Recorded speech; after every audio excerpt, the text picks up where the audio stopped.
Dans l'Imperium de l'humanité, les héros portent des armures de céramite. Ils sont grands comme des demi-dieux, modifiés génétiquement quasiment invulnérables.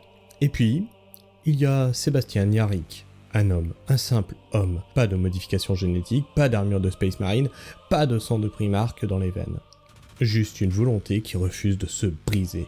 Un homme qui a perdu un bras au combat et l'a remplacé par l'arme arrachée à l'orque qui venait de le mutiler. Un homme qui a perdu un œil et l'a remplacé par un laser, parce que les orques le craignaient et qu'il a décidé de leur donner raison et de le faire. Un homme qui s'est tenu debout, mortellement blessé, refusant de mourir tant que la ville qu'il défendait n'était pas sauvée.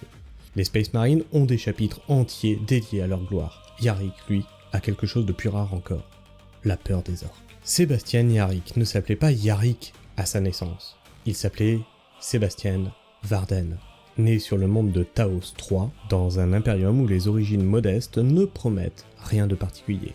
Son grand-père, qui portait le nom de Yarrick, était un homme de guerre, un combattant qui avait appris à son petit-fils une chose précieuse entre toutes dans le 41e millénaire. Comment penser comme un orc, leur langue, leur mentalité, leur façon de voir le combat. Ce savoir semblait alors inutile, il allait devenir la fondation d'une légende. Parce que Taos III fut attaqué par les orques. Le jeune Sébastien survécut, seul, en appliquant exactement ce que son grand-père lui avait enseigné. Se cacher, observer, tendre des embuscades, des mois à survivre dans un monde conquis en terrain orc. Quand la garde impériale arriva enfin, ils trouvèrent un orphelin qui avait survécu là où les soldats entraînés seraient morts. Il adopta le nom de son grand-père, Sebastian Yarrick.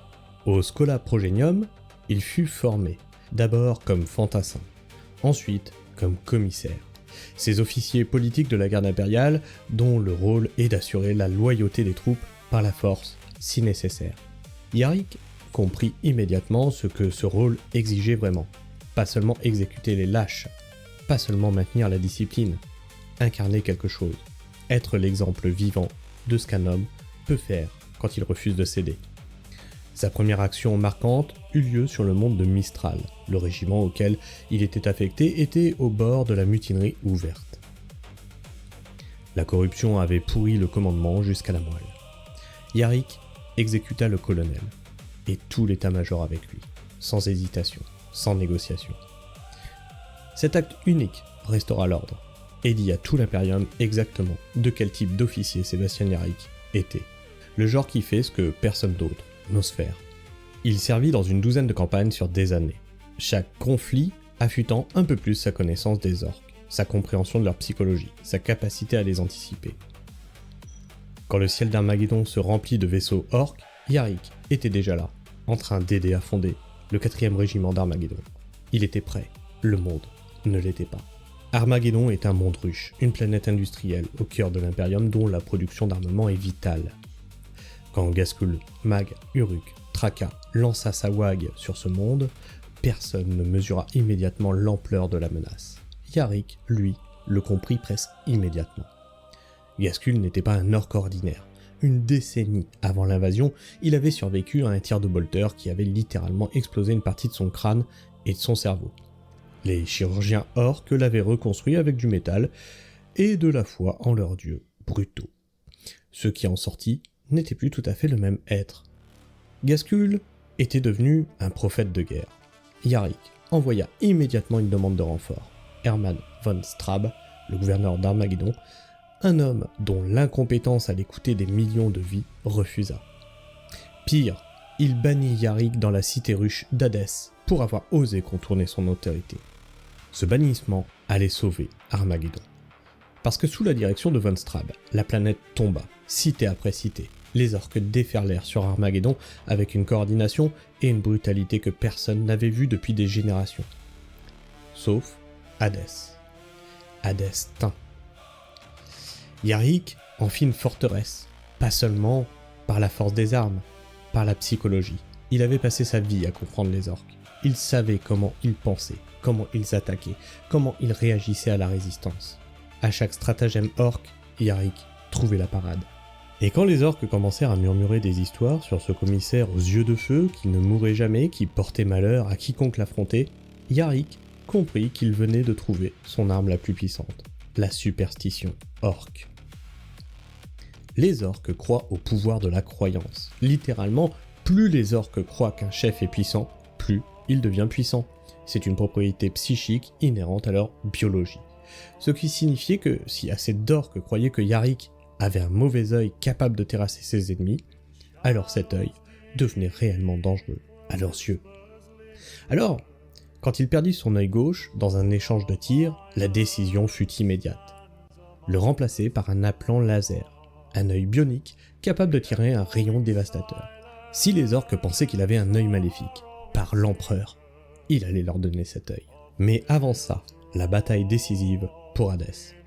Le warboss Ugulard mena l'assaut, un colosse orque d'une brutalité particulière, subordonné direct de Ghazghkull. Ugulard affronta Yarrick en combat direct, et lui trancha le bras avec sa pince énergétique, ce qui aurait dû tuer n'importe quel homme, mais Yarrick ne mourut pas. Il tua Ugulard et fit adapter la pince énergétique de l'orque mort pour remplacer son propre bras perdu. Maintenant, réfléchissez à ça une seconde. Un homme vient de se faire arracher le bras, il est en train de mourir de ses blessures, et au lieu de reculer, il continue le combat, tue celui qui vient de le mutiler et décide d'utiliser l'arme de son ennemi comme prothèse. Non pas bravade, par calcul. Parce que les orques avaient peur de cette pince. Parce que, en la portant, il leur disait quelque chose. Il leur disait « Votre chef était moins fort que nous. » Hadès tint. Et quand les Blood Angels arrivèrent enfin en renfort et attaquèrent le flanc des hordes de Ghazghkull, la deuxième guerre d'Armageddon se termina. Furieux, Ghazghkull se retira. Yarrick se retrouvait avec un bras en moins, un œil en moins et une réputation qui allait le précéder pour le reste de sa vie.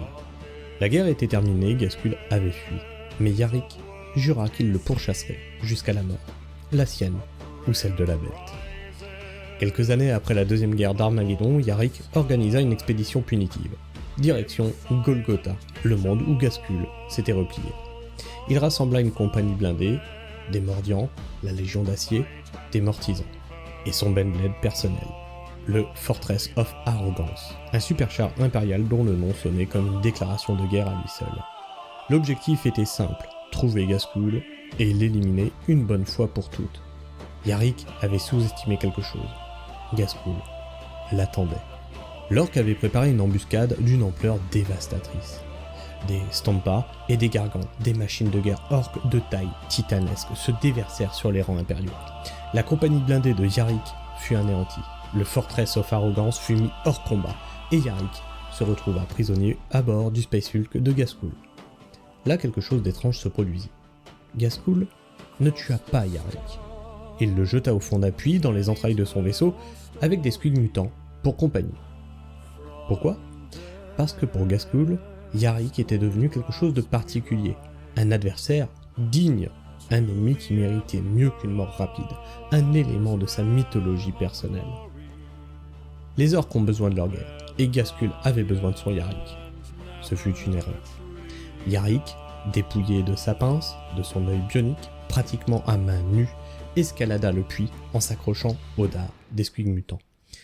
Réfléchissez encore une fois. Un homme d'un certain âge, dans le noir, dans un puits infesté de créatures hostiles, sans équipement, dans les entrailles d'un vaisseau orque. Il escalada quand même. Il trouva d'autres prisonniers impériaux dans les entrailles de ce vaisseau. Il organisa une évasion, une tentative d'atteindre Ghazghkull. Tous les hommes qui l'aidèrent périrent. Yarrick atteignit le poste de commandement du Space Hulk. Ghazghkull n'y était plus. Il avait fui, ou simplement quitté le vaisseau. L'opération échoua dans son objectif principal, mais Yarrick en réchappa, et la légende grandit encore. Arrêtons-nous ici, parce que pour comprendre Yarrick, il ne suffit pas de lister ses batailles, il faut comprendre ce qu'il représente dans l'univers de Warhammer 40 000. L'Imperium est un endroit où les individus ne comptent pas.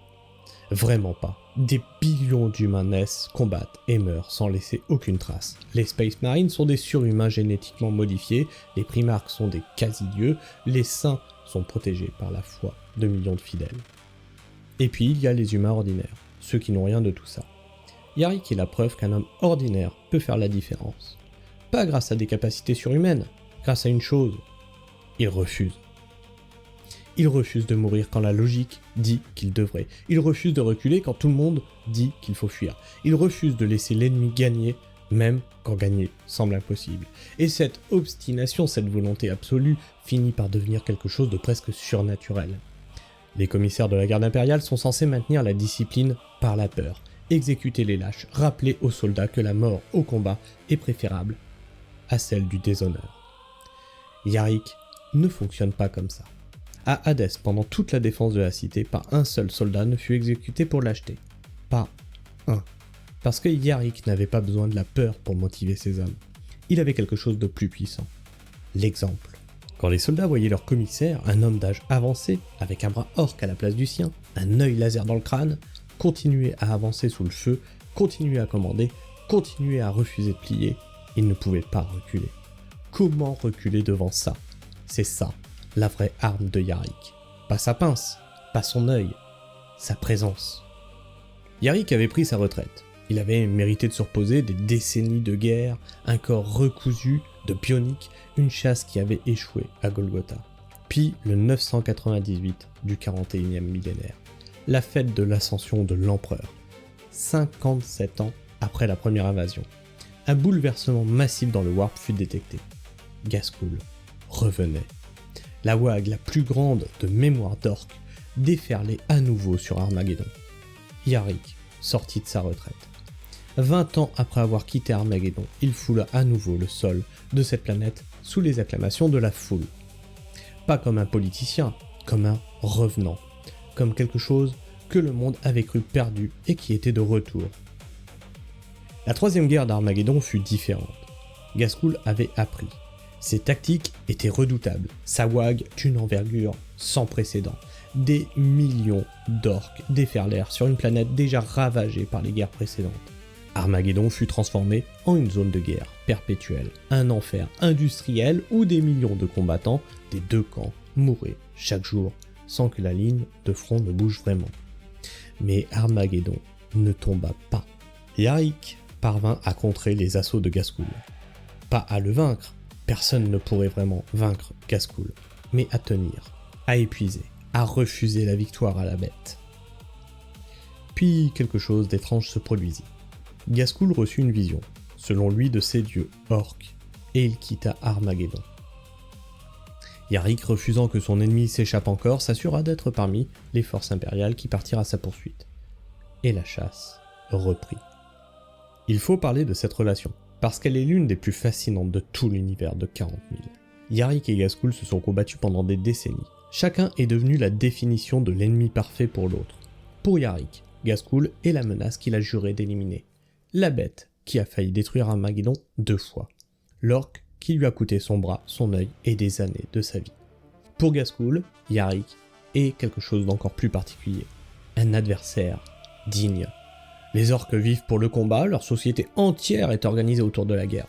Et dans cet univers, l'ennemi idéal n'est pas celui qu'on écrase facilement, c'est celui qui vous résiste, celui qui vous force à devenir meilleur.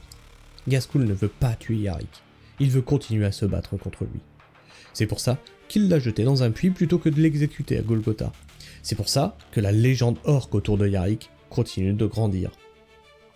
Dans la mythologie orque, Yarrick est devenu une figure presque divine, un humain si fort, si tenace, si impossible à détruire, qu'il appartient à leur panthéon de guerriers légendaires. L'ennemi parfait. Et quelque part, il y a quelque chose de profondément grimdark dans cette situation.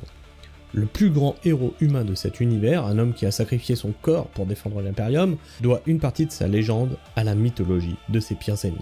Les orques ont peur de Yarrick. Les orques respectent Yarrick. Dans leur langue brutale, à leur manière, ils le vénèrent presque. Et c'est précisément ce qui fait de lui la menace la plus efficace contre eux.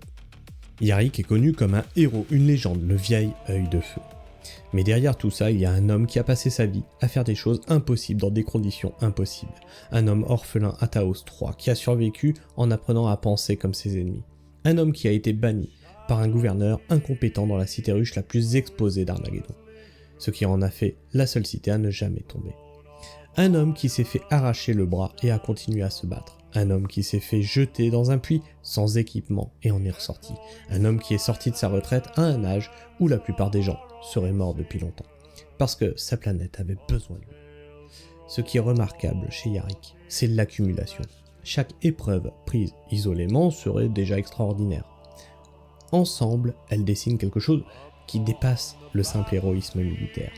Une philosophie, et la philosophie du refus. Refuser de mourir, refuser de reculer, refuser de laisser l'ennemi gagner. Pas par fanatisme, par calcul froid et par volonté absolue. C'est ça qui différencie Yarrick des autres héros impériaux. Les saints combattent au nom de la foi. Les Space Marines combattent au nom du devoir et de la génétique. Les Primarques combattent parce qu'ils ont été créés pour ça. Yarrick combat parce qu'il a décidé de le faire. Chaque jour, chaque bataille, un choix renouvelé. Le dernier rapport officiel sur Yarrick est troublant. Durant l'ère Indomitus, la Divisio Mortis, le bureau impérial qui documente les morts, a diffusé un rapport affirmant que Sebastian Yarrick était mort. La cause du décès n'était pas précisée. La cloche des âmes perdues du palais impérial a sonné pour lui. Mais ce rapport n'a jamais été confirmé. Est-ce que Yarrick est mort ? Dans l'univers de Warhammer 40 000, la mort d'un homme comme Yarrick ne se vérifie que quand on tient le corps. Et même alors, on peut avoir des doutes, parce que Yarrick a passé sa vie à faire des choses que les gens croyaient impossibles. Mourir aurait été sa première défaite. Et si quelque chose est certain dans ce que l'on sait de Sebastian Yarrick, c'est qu'il n'accepte pas la défaite. C'était l'Astronomicon, la prochaine fois, une autre vérité que personne ne vous a racontée.